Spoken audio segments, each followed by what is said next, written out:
السلام علیکم دوستو، آج کی اس ویڈیو میں ہم صحیح بخاری کی حدیث نمبر 1، 2 اور 3 کا مطالعہ کریں گے۔ صحیح بخاری حدیث نمبر 1۔ آپ صلی اللہ علیہ وآلہ وسلم فرما رہے تھے کہ تمام اعمال کا دار و مدار نیت پر ہے، اور ہر عمل کا نتیجہ ہر انسان کو اس کی نیت کے مطابق ہی ملے گا۔ بس جس کی ہجرت ترک وطن دولت دنیا حاصل کرنے کے لیے ہو یا کسی عورت سے شادی کی غرض سے ہو، بس اس کی ہجرت انہی چیزوں کے لیے ہوگی جن کے حاصل کرنے کی نیت سے اس نے ہجرت کی ہے۔ صحیح بخاری حدیث نمبر 2۔ ایک شخص حارث بن حشام نے حضرت صلی اللہ علیہ وآلہ وسلم سے سوال کیا تھا کہ حضور، آپ پر وحی کیسے نازل ہوتی ہے؟ آپ صلی اللہ علیہ وآلہ وسلم نے فرمایا کہ وحی نازل ہوتے وقت کبھی مجھ کو گھنٹی کی سی آواز محسوس ہوتی ہے، اور وحی کی یہ کیفیت مجھ پر بہت شاق گزرتی ہے۔ جب یہ کیفیت ختم ہوتی ہے تو میرے دل و دماغ پر اس فرشتے کے ذریعے نازل شدہ وحی محفوظ ہو جاتی ہے، اور کسی وقت ایسا ہوتا ہے کہ فرشتہ بشکل انسان میرے پاس آتا ہے اور مجھ سے کلام کرتا ہے، بس میں اس کا کہا ہوا یاد رکھ لیتا ہوں۔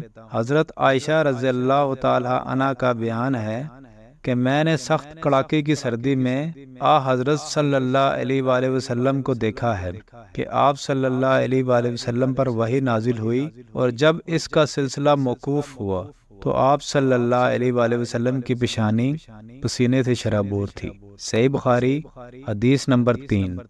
حضرت صلی اللہ علیہ وآلہ وسلم پر وحی کا ابتدائی دور اچھے سچے پاکیزہ خوابوں سے شروع ہوا۔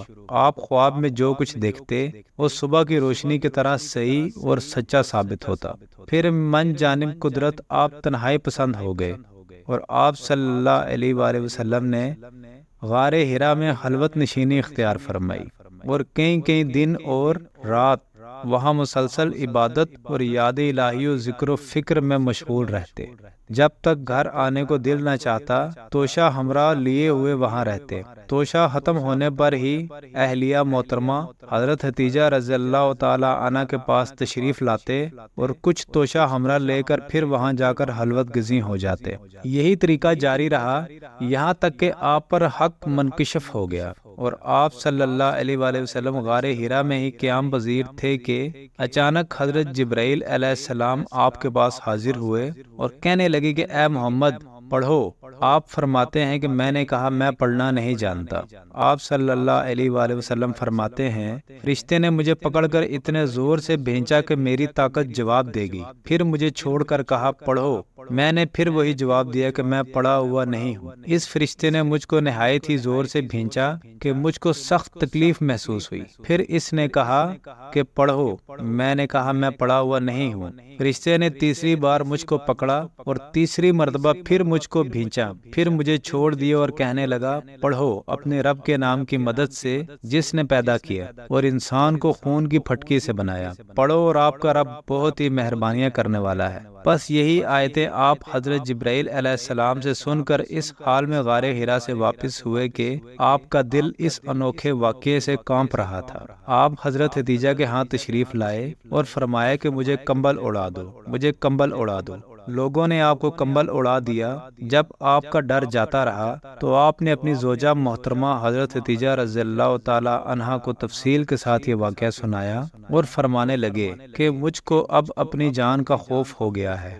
آپ کی اہلیہ محترمہ حضرت ختیجہ رضی اللہ تعالی عنہا نے آپ کی ڈھارس بندھائی اور کہا کہ آپ کا خیال صحیح نہیں ہے، خدا کی قسم آپ کو اللہ کبھی رسوا نہیں کرے گا۔ آپ تو اخلاق فاضلہ کے مالک ہیں، آپ تو کنبہ پرور ہیں، بے کسوں کا بوجھ اپنے سر پر رکھ لیتے ہیں، مفلسوں کے لیے آپ کماتے ہیں، مہمان نوازی میں آپ بے مثال ہیں، اور مشکل وقت میں آپ امر حق کا ساتھ دیتے ہیں۔ ایسے اوصاف حسنہ والا انسان یوں بے وقت ذلت و خواری کی موت نہیں پا سکتا۔ پھر مزید تسلی کے لیے حضرت ختیجہ رضی اللہ تعالی عنہا آپ صلی اللہ علیہ وآلہ وسلم کو ورقہ بن نوفل کے پاس لے گئی جو ان کے چچا زاد بھائی تھے اور زمانہ جاہلیت میں نصرانی مذہب اختیار کر چکے تھے اور عبرانی زبان کے کاتب تھے۔ چنانچہ انجیل کو بھی حسب منشائے خداوندی عبرانی زبان میں لکھا کرتے تھے۔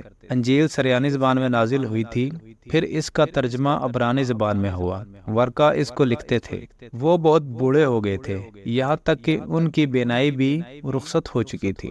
حضرت ختیجہ رضی اللہ تعالی عنہا نے ان کے سامنے آپ کے حالات بیان کیے اور کہا کہ اے چچا زاد بھائی، اپنے بھتیجے محمد صلی اللہ علیہ وآلہ وسلم کی زبانی ذرا ان کی کیفیت سن لیجیے۔ وہ بولے کہ بھتیجے، آپ نے جو کچھ دیکھا ہے اس کی تفصیل سناؤ۔ چنانچہ آپ صلی اللہ علیہ وآلہ وسلم نے از اول تا آخر پورا واقعہ سنایا، جسے سن کر ورقہ بے اختیار ہو کر بول اٹھے کہ یہ تو وہی ناموس معزز رازدان فرشتہ ہے جسے اللہ نے حضرت موسیٰ علیہ السلام پر وحی دے کر بھیجا تھا۔ کاش میں آپ کے اس عہد نبوت کے شروع ہونے پر جوان عمر ہوتا، کاش میں اس وقت تک زندہ رہتا جب کہ آپ کی قوم آپ کو اس شہر سے نکال دے گی۔